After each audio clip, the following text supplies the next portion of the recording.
Hello everyone, welcome to Exam Lens YouTube channel. तो आज हम लोग बात करेंगे एसएससी जीडी कांस्टेबल के बारे में। ठीक है, इसका cut off, eligibility, syllabus, exam pattern और year wise difficulty level, best strategy क्या रहेगी इसकी तैयारी करने के लिए। एसएससी जीडी क्योंकि एक बहुत ही रेपुटेटेड एग्ज़ाम है जो कि करीब करीब 30 to 40 लाख स्टूडेंट इसे अप्लाई करते हैं और एडमिशन लेना चाहते हैं। तो चलो हम लोग सब कुछ इसके बारे में बात करेंगे। और प्लीज़ इस चैनल को लाइक शेयर सब्सक्राइब जो जितना आप कर सकते हो उतना आप कर देना, क्योंकि यहाँ मैं हर एक गवर्नमेंट एग्ज़ाम से रिलेटेड अपडेट लाता रहूँगा और प्रॉपर हर एग्ज़ाम के बारे में हम लोग बताते रहेंगे। ठीक है, चलो स्टार्ट करते हैं हम लोग। सबसे पहले हम लोग बात करते हैं एलिजिबिलिटी क्राइटेरिया की। एलिजिबिलिटी क्राइटेरिया इसके क्या है? सिटीजन जो है इंडिया का होना चाहिए, सिटीजनशिप आपकी इंडिया की होनी चाहिए। ठीक है, सिटीजनशिप आपकी इंडिया होनी चाहिए। एजुकेशन क्वालिफिकेशन आपकी जो है 10th पास आउट होना चाहिए। 10th पास आउट होना चाहिए। अगर आप 10th पास आउट हैं तो आप एसएससी जीडी का एग्ज़ाम दे सकते हो। ऐसा कोई मिनिमम परसेंटेज नहीं है कि आपका 10th में 50% या 40% या 60% होना ही चाहिए। अब बात कर लेते हैं एज लिमिट की। अगर आप SC/ST हैं तो +5 ईयर का रिलैक्सेशन मिलता है। ठीक है, इन जनरल इनकी जो एज है 18 to 23 ईयर के बीच में लोग दे सकते हैं। ये जनरल कैटेगरी के ओपन के लिए बात है। अगर आप SC/ST हैं तो आप +5 ईयर ऐड कर सकते हो, जिससे आपको 18 से 28 साल तक आप पेपर दे सकते हो। OBC हो तो 18 से 26। अगर आप जम्मू कश्मीर से तो +5 कर लो, आपको भी SC के बराबर ही एज रिलैक्सेशन मिलेगा। अब फिजिकल स्टैंडर्ड की बात कर लेते हैं, जैसे कि क्या क्या कितनी हाइट होनी चाहिए, कितना आपका जो होता है ना कितनी हाइट, रनिंग क्या होनी चाहिए, सबकी हम लोग बात कर लेते हैं। जनरल कैटेगरी में OBC EWS हाइट आपकी 170 होनी चाहिए। मेल कैटेगरी की बात कर रहा हूँ।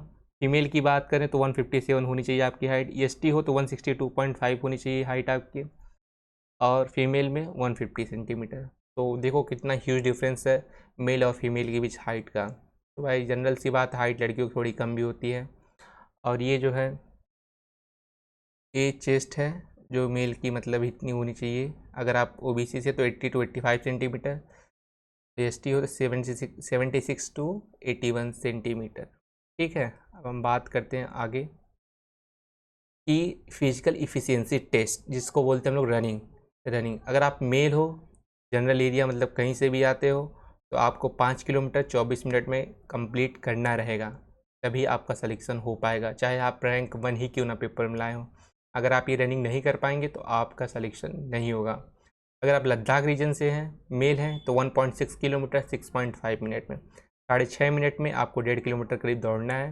फीमेल हो जनरल एरिया से तो 1.6 किलोमीटर 8.5 मिनट में। अगर लद्दाख रीजन से हो तो 800 मीटर, फीमेल हो 800 मीटर 4 मिनट में, 800 मीटर 4 मिनट में।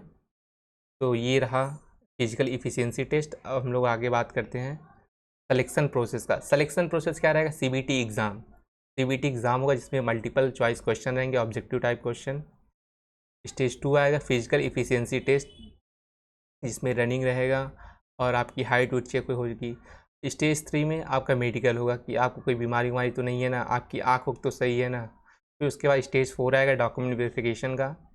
डॉक्यूमेंट वेरिफिकेशन का डेट आएगा तो आपको वहाँ डॉक्यूमेंट सब कुछ वेरीफाई होगा। फिर उसके बाद एक कट ऑफ और आएगी, एक शॉर्ट कट ऑफ और आएगी। फिर उसको अगर आप उसको क्वालिफाई करते हैं तब जाके आपका फाइनल सिलेक्शन होगा। हम लोग बात करते हैं written exam CBT pattern, exam pattern की हम लोग बात कर लेते हैं। General intelligence and reasoning 20 question इसके रहेंगे जो कि 40 मार्क्स के रहेंगे। General knowledge and general awareness 20 question 40 marks. Elementary mathematics वही क्लास 10 तक के mathematics 20 question 40 marks. Hindi English मतलब मैक्सिमम लोग हिंदी ही देते हैं, तो हिंदी की बात करते हैं। 20 क्वेश्चन 40 मार्क्स, टोटल 80 क्वेश्चन होते हैं और 160 मार्क्स का। अगर आप गलत कोई क्वेश्चन कर देते हैं तो आपका 0.25 नेगेटिव मार्किंग होती है। अगर आपने सही किया तो आपको 2 नंबर मिलेंगे, गलत किया तो आपको 0.25 डिडक्ट हो जाएंगे। ठीक है, 0.25 डिडक्ट हो जाएंगे एवरी रॉन्ग आंसर। और रही बात पेपर की, तो पेपर जो है टोटल कई मीडियम में पेपर होता है। हिंदी, इंग्लिश और असम बंगाली जितने लैंग्वेजेस होते हैं सब मीडियम में होता है, तो मैक्सिमम लोग हिंदी में ही देते हैं, तो हम लोग बात हिंदी की ही करेंगे। डिफ़िकल्टी लेवल की बात करें तो question are set at matriculation class 10th standard, मतलब 10th के लेवल का ही पेपर रहता है, ज़्यादा डिफ़िकल्ट नहीं रहता है। पर कंपटीशन का टाइम है तो पेपर डिफ़िकल्टी आ रहा है, कुछ कह नहीं सकते।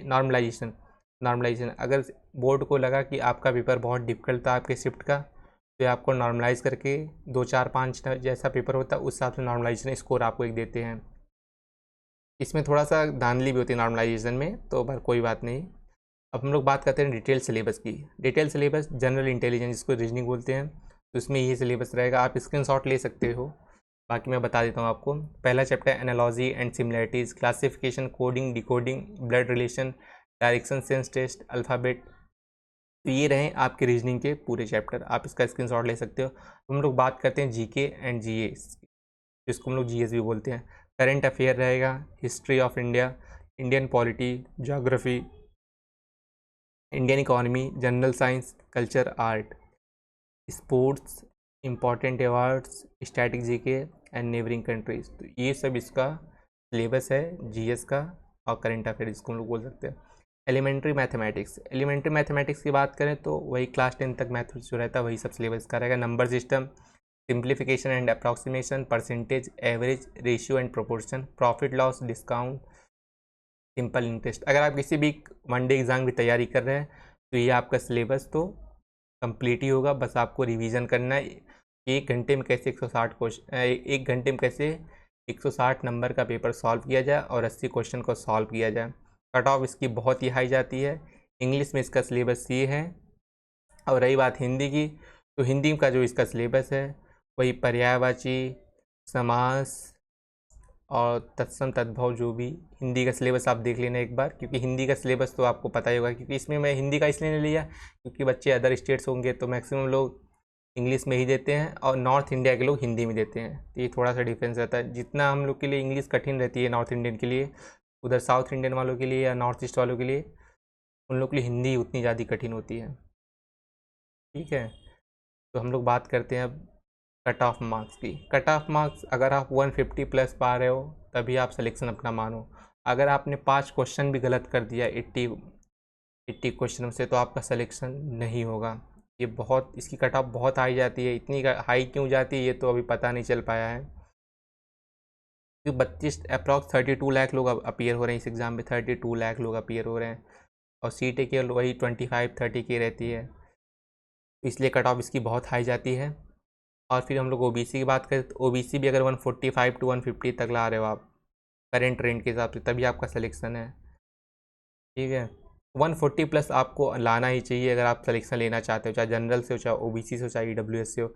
अगर आप बॉर्डर रीजन से हो, बॉर्डर रीजन से गोरखपुर में मतलब महाराजगंज जो नेपाल से बॉर्डर शेयर करता है, अगर आप उस रीजन से हो तो आपकी जो कट ऑफ है वो और कम जा सकती है। अगर सबकी 120 जा रही है तो आपकी केवल 100 नंबर ही जाएगी, मतलब बहुत ज़्यादा डिफरेंस रहता है नंबरों का।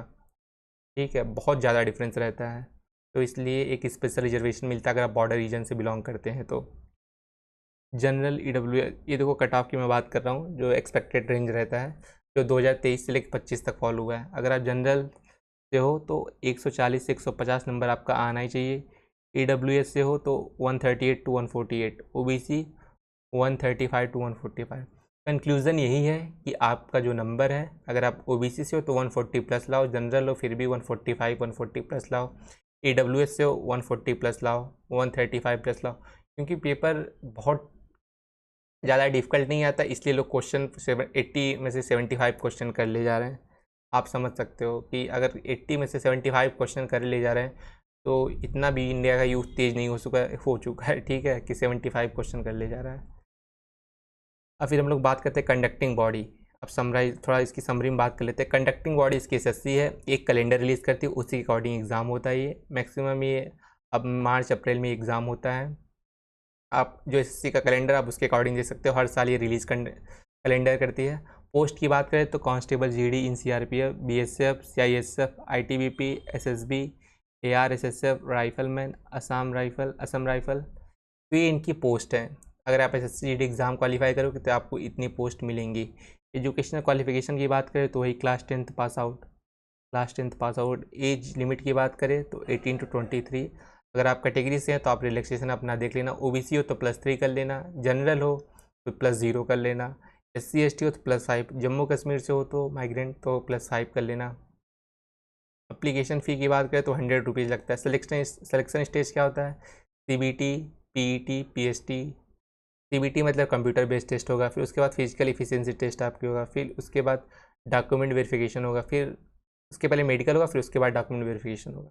एग्ज़ाम टोटल 60 मिनट्स का होगा और 80 क्वेश्चन है 160 मार्क्स के।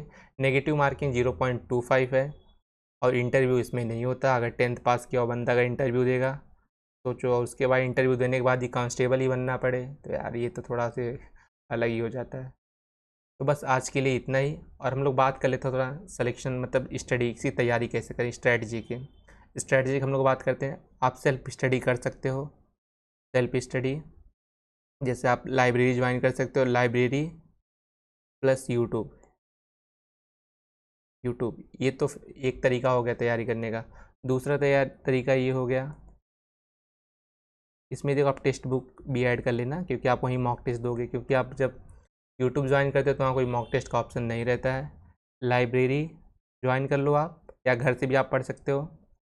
आप किसी कोचिंग का कोर्स ले लो, ठीक है, किसी कोचिंग का कोर्स ले लो जो 500-600 में आ जाता है। कोचिंग वाले वैसे ऑलरेडी टेस्ट कराते हैं, पर आपको बहुत ज़्यादा टेस्ट देना रहेगा अगर आपको सिलेक्शन चाहिए तो आप टेक्स्ट बुक, ठीक है।